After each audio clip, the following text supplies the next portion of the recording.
পদ্মশ্ৰী প্ৰফুল্ল গোবিন্দ বৰুৱা অসমৰে নহয় ভাৰতবৰ্ষৰ এগৰাকী সন্মানীয় ব্যক্তি। তেখেতে আসাম ট্ৰিবিউনৰ যোগেদি যিখিনি সমাজৰ প্ৰতি সেৱা আগবঢ়াই গ'ল মানুহে কেতিয়াও পাহৰিব নোৱাৰে।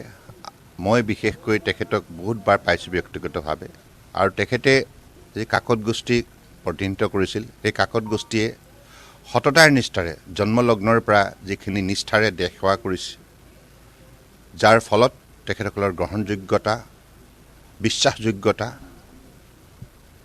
সমগ্ৰ ভাৰতবৰ্ষতে আজিও অটুট আছে। গতিকে তেনেধৰণৰ মূল্যবোধৰ ওপৰত আধাৰিত কাকত গোষ্ঠী পৰিচালনা কৰা পদ্মশ্ৰী প্ৰফুল্ল গোবিন্দ বৰুৱাৰ আজি আমাৰ মাজত নাই।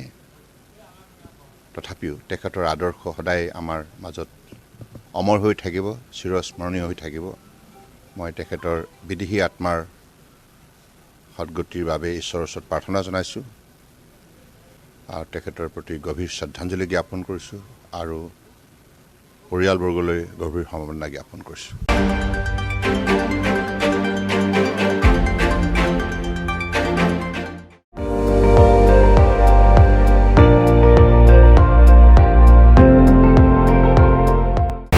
আপুনি চাই আছে ND24, সৰ্বশ্ৰেষ্ঠ নহয় সৰ্বোত্তমৰ দৌৰত।